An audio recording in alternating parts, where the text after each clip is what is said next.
ಉಡುಪಿ ಜಿಲ್ಲೆಯ ಕಾರ್ಕಳ ತಾಲೂಕಿನ ಹೆಬ್ರಿ ಸಮೀಪದ ಬಚ್ಚಪ್ಪು ಎಂಬಲ್ಲಿ ಪುರಾತನ ಇತಿಹಾಸ ಇರುವಂಥ ಶ್ರೀ ದುರ್ಗಾಪರಮೇಶ್ವರಿ ಗದ್ದಿಗೆಮ್ಮನವರ ಕ್ಷೇತ್ರ ಬಹಳ ಹಿಂದಿನಿಂದಲೂ ಗೋಂದಲು ಅಥವಾ ಇತರ ಆರಾಧನೆಗಳಿಗೆ ಬಹಳ ಹೆಸರುವಾಸಿಯಾಗಿದೆ.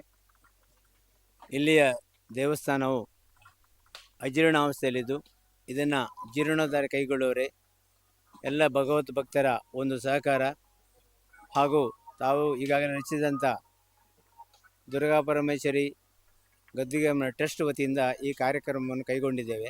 ಶಿಲಾಮಯ ಗರ್ಭಗುಡಿಯನ್ನು ನಿರ್ಮಾಣ ಮಾಡುವಂಥ ಸಂಕಲ್ಪವನ್ನು ದೇವಿಯ ಇಚ್ಛೆಯಂತೆ ಎಲ್ಲ ಭಗವತ್ ಭಕ್ತರು ಕೈಗೊಂಡಿದ್ದು ಮುಂದಿನ ದಿನಗಳಲ್ಲಿ ಈ ಕಾರ್ಯವನ್ನು ನಡೆಸುವರೆ ನಾವು ಈಗಾಗಲೇ ಅದರ ಶಿಲಾನ್ಯಾಸ ಕಾರ್ಯ ಕೈಗೊಂಡಿದ್ದು ಗರ್ಭಗುಡಿಯ ಕೆಲಸಗಳು ನಡೀತಾ ಇದೆ.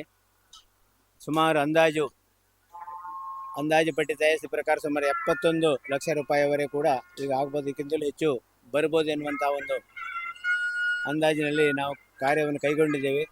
ಈಗಾಗಲೇ ಶಿಲಾಮಯದ ಕೆಲಸವನ್ನು ಮುಂದುವರಿಸಿದ್ದಾರೆ. ಮುಂದಿನ ದಿನಗಳಲ್ಲಿ ಎಲ್ಲ ಭಗವತ್ ಭಕ್ತರ ಸಹಕಾರ ಈ ಒಂದು ಜೀರ್ಣೋದ್ಧಾರಕ್ಕೆ ಆಗಬೇಕಾಗಿದೆ.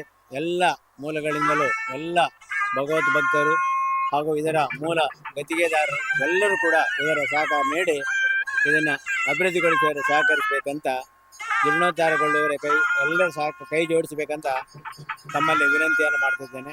ಹಾಗೆ ದೇವಿಯ ಕೃಪೆ ಎಲ್ರಿಗೂ ಇರಲಿ, ಒಳ್ಳೆಯದಾಗಲಿ. ಮುಂದಿನ ಶೀಘ್ರ ಈ ಗುಡಿಯು ನಿರ್ಮಾಣವಾಗಿ ಭಕ್ತರಿಗೆ ಸಿಗಲಿ ಇದರ ಸೇವೆ ಎನ್ನುವಂಥ ಮಾತನ್ನು ಈ ಸಂದರ್ಭದಲ್ಲಿ ಹೇಳಲಿಕ್ಕೆ ಇಚ್ಛೆಪಡ್ತೇನೆ.